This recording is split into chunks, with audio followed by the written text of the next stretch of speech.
আমরা বাঙালিরা মাছ মাংস ছাড়াও কচু ঘেঁচু লতা পাতা অনেক কিছুকেই অন্যরকমভাবে রান্না করে খাওয়ার ক্ষমতা রাখি।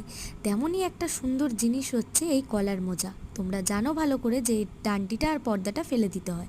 আমিও তেমনভাবেই সব কিছুকে পরিষ্কার করে নিয়ে সব মোজাটা ছাড়িয়ে নিয়ে এই যে সরুর দিকটা এইটুকুকে ভালো করে মোজাটাকে কুচিয়ে নিয়ে সেদ্ধ বসিয়ে দিয়েছিলাম নুন হলুদ দিয়ে, যাতে কালো রঙটা বা কষটা বেরিয়ে যায়।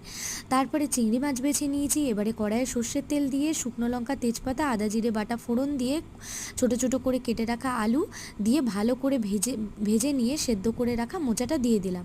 যারা ভেজ বা নিরামিষভাবে করো তারা কিন্তু এর মধ্যে ছোলা দিয়ে করলেই নিরামিষ হয়ে যাবে, তবে আমার বাড়িতে চিংড়ি ছাড়া হয় না। তো মোচাটা যখন আর আলুটা যখন সেদ্ধ হয়ে গেল তখন চিংড়ি মাছ দিয়ে লাস্টে 1 চামচ চিনি, বেশি করে ঘি, গরম মশলা দিয়ে নামিয়ে নিলেই তৈরি মোচা চিংড়ি।